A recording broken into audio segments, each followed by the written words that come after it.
नमस्कार. अकस्मात मराठी हॉरर स्टोरीजमध्ये तुमचं स्वागत आहे.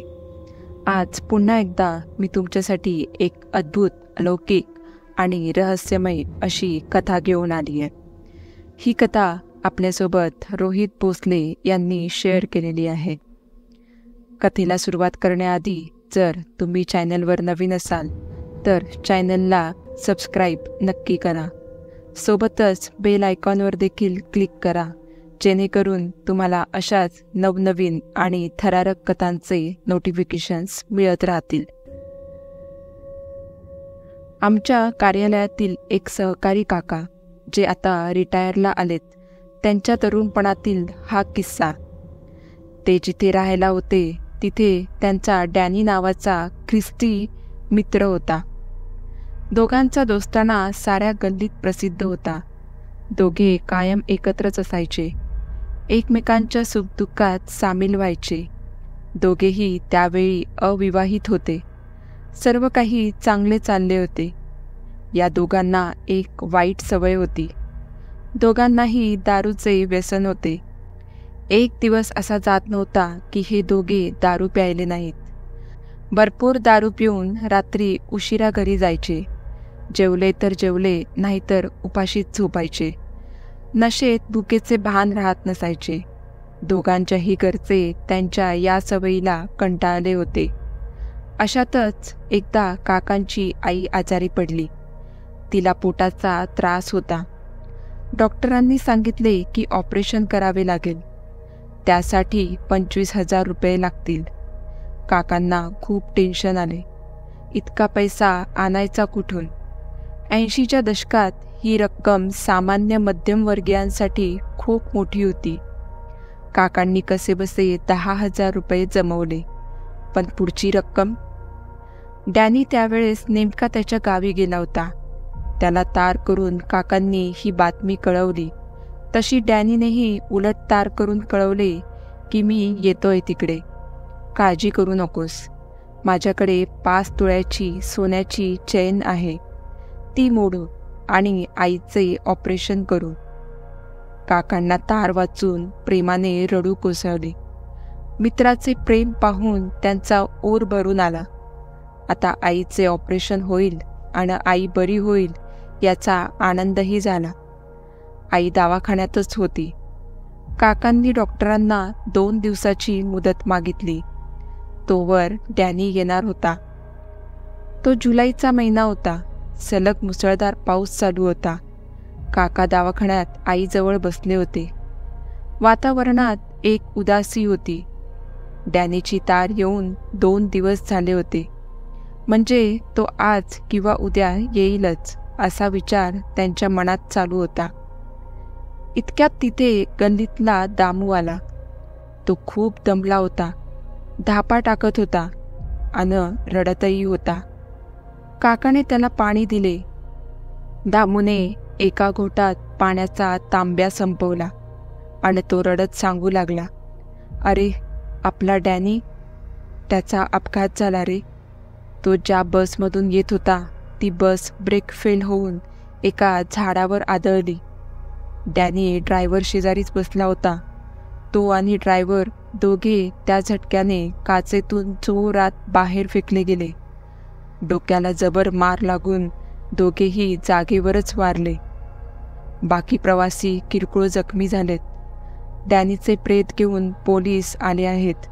तू चल लवकर. हे ऐकून काकाच्या पायाखालची जमीनच सरकली. त्याला भोवळ आल्यासारखे वाटू लागले. अति दुःखाने त्याची दात खिळी बसली. कसाबसा स्वतःला सावरत तो दामूसोबत गल्लीकडे निघाला. गल्लीत पोहोचल्यावर समोरच्या दृश्याने त्याचा बांध फुटला. डॅनीच्या घरासमोर गर्दी जमली होती. खूप रडारड चालू होती. डॅनीचे प्रेत कपड्याने झाकले होते. अपघातातले प्रेत असल्याने ते जास्त वेळ ठेवता येणार नसल्याचे सांगत पोलिसांनी तात्काळ कब्रिस्तानात हलवले. आधीच पोलीस पंचनाम्यात फार वेळ गेला होता. बॉडी कडक होऊन आकडायला लागली होती. कब्रस्थानात डॅनीचा अंतिम विधी पार पडला. आता डॅनीचे प्रेत ठेवलेली शवपेटी खिळे मारून बंद करण्याचे काम चालू होते. फादर बायबल वाचत होते. काका डॅनीचा कडक झालेला हात हातात घेऊन रडत बसला होता. इतके होईतोवर मध्यरात्र झाली होती. पाऊस बेभान चालू होता. एकदम भेसूर वातावरण. दूरवर कुठे कुत्री विवळत होती. फादरने काकाला आता तिथून दूर व्हायला सांगितले. काका जड मनाने बाजूला झाला आणि त्याचे डोळेच फिरले. भीतीने पोटात गोळा आला त्याच्या. डॅनीच्या हाताच्या पंजात काकाचा हात अडकला होता, पण असे दिसत होते की डॅनीनेच तो धरलाय. अन डॅनीच्या बॉडीची मान काकाकडे वळली होती. मगाशी बंद केलेले डोळे सत्ताड उघडले गेले होते. उपस्थित लोक भीतीने तिथून दूर पळाले. फादरही गडबडले. हे काहीतरी अघटित घडत होते. रात्रीचा अंधार, पाऊस, काकाच्या प्रेताने धरलेला हात, निळे पडलेले ते प्रेत काकाकडे डोळे पाडून पाहत होते. भयानक अवस्था. फादर व सोबतीच्या 10-12 जणांनी तो हात सोडवायचा प्रयत्न केला, पण तो काही सुटेना. शेवटचा प्रयत्न म्हणून फादरने काकाला विचारले की तुम्ही याचे काही देणे लागत आहात का? तेव्हा काकाने फादरला आईचे आजारपण ते डॅनीच्या चैन मोडणे ठरल्यापर्यंतचे सगळे सांगितले. तसे फादरने सोबतच्या लोकांना डॅनीच्या प्रेताजवळ काही राहिले ते शोधायला लावले आणि सापडले देखील. डॅनीच्या आवडत्या टोपीच्या आवरणात एक चैन लपवलेली होती. ती टोपी डॅनीची आवडती असल्याने त्याला पुरताना ती ही शवपेटीत त्याच्या जवळच ठेवली होती. ती चैन फादरने डॅनीच्या प्रेताच्या डोळ्यासमोर धरली व म्हटले की हे बघ डॅनी, ही चैन आम्ही तुझ्या लाडक्या मित्राला देत आहोत. ती मोडून जे पैसे येतील त्यात मित्राच्या आईचे ऑपरेशन होईल. बघ डॅनी इकडे, असे म्हणून फादरने चैन काकाच्या हातात दिली. काका रडत डॅनीच्या डोक्यावरून हात फिरवत म्हणाला, डॅनी मित्रा, चैन मला मिळाली आहे. आता माझ्या आईचे ऑपरेशन होईल. मित्रा, तुझे हे उपकार मी कधीही विसरणार नाही.